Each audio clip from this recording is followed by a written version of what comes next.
The Bible wants us to kill most Americans. For example, the first commandment says, "Thou shalt have no other gods before me." What are we supposed to do with everyone who doesn't believe in God? We are supposed to kill them. Deuteronomy chapter 17 says, "Take the man or woman who has done this evil deed to your city gate and stone that person to death." Deuteronomy chapter 13 says that if a town doesn't believe in God, you must attack that town and completely destroy all its inhabitants, as well as all the livestock. And Leviticus chapter 24 says, "Anyone who blasphemes the name of the Lord must be put to death. The entire assembly must stone him." The Bible is extremely clear on this. We must kill everyone who does not believe in God. Now, if you are a thoughtful, intelligent person, you're starting to realize something. The law of the Lord is not perfect. It is repulsive. No evidence exists because there is no God and no hell. Take peace in knowing that you don't have to live your life with the false hope of heaven and the fear of hell.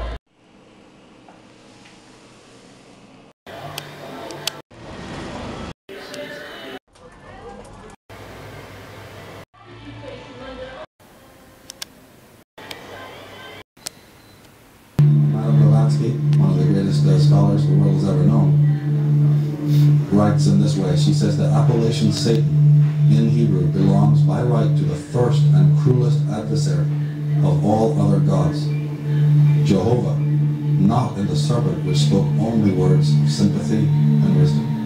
In this quote, it's clear that Saarinen agrees with Blavatsky, the greatest scholar the world has ever known, that what we call God should be called Satan, and the serpent is actually our good friend. When you hear Christians talking about the last days and the end of the world and the end times, we're talking about the end of the age of Pisces. We're talking about, yes, the end times, the end of the age of Pisces and the coming age of the man with the water pitcher. Now, when the end of the age of Pisces is coming, and we will be going into the new age of Aquarius. And meanwhile, the greatest scientists of our time are wired into an artificial world that we control. They have no idea that what they're experiencing isn't real, but what they design in that construct is very real. And useful. In the last month, they've made strides in biotech, engineering, and weaponry, and we're about to give them a problem of genetics. All of these scientific discoveries belong to us. That's very impressive, but how long can you sustain this? Indefinitely. The photonic plasma processor makes trillions of real-time adjustments in order to keep the world feeling authentic. So authentic that a severe virtual trauma could trigger a fatal neurogenic shock. These are smart people, Dr. Barlow. What if they start to question their world, or the non-player characters who are there with them? Tell me she didn't see that. What just happened there? A real-time render error. It disappeared. It derezzed, like the scratches on my arms. They're all processor glitches. Like part of a computer game, freaking out. Wait. We could all be inside some totally advanced computer construct that just looks and feels like the real world, and we wouldn't even know it.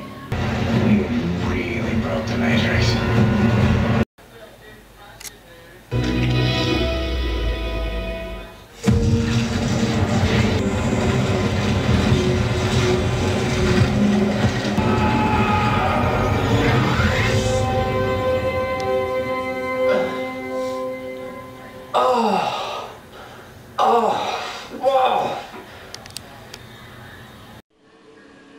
Doesn't have to play out that way. Now, what are you talking about?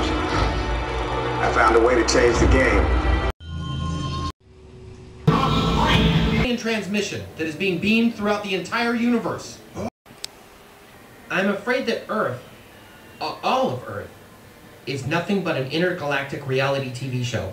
One of the two. Yet you think they're the ones who will bring it down upon us. Exactly. Except for the extraterrestrials that I've been contacted that says, wake up, guys, you're in a huge play. That, you know, it's like William Shakespeare said, the whole world's the stage and we're just the players on this thing, which is actually correct. The thing is that there's play going on multi-dimensions and from different places right now. There's a group of extraterrestrials that consider us a virtual reality game. Mortality as home entertainment? This cannot be the future! It's New York City. It's March 7th. Well, partly it's taken to these very strange images that are behind your head right now. These are pictures of equations. I've been, for the last 15 years, trying to answer the kinds of questions that my colleagues here have been raising. And what I've come to understand is that there are these incredible pictures that contain all the information of a set of equations that are related to string theory.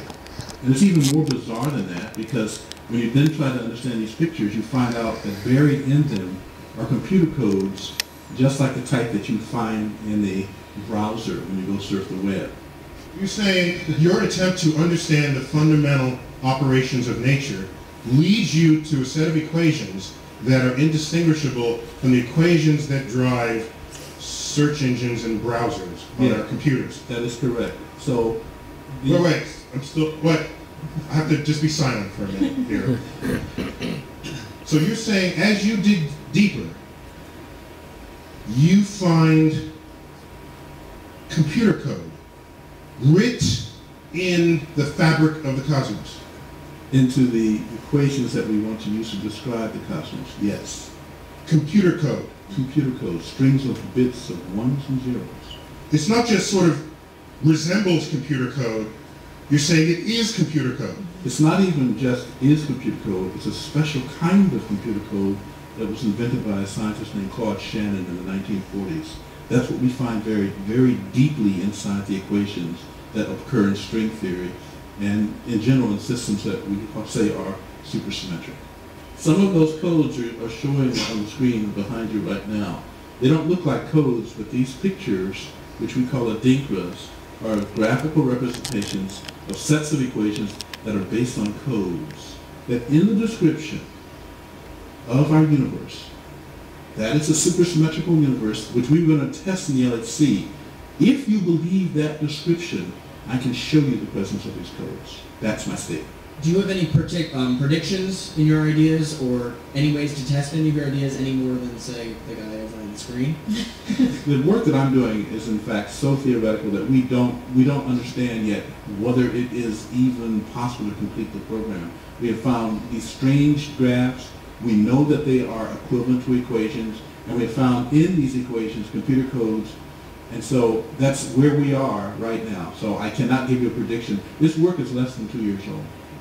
But it's not that you recognize that you will need a prediction in order to.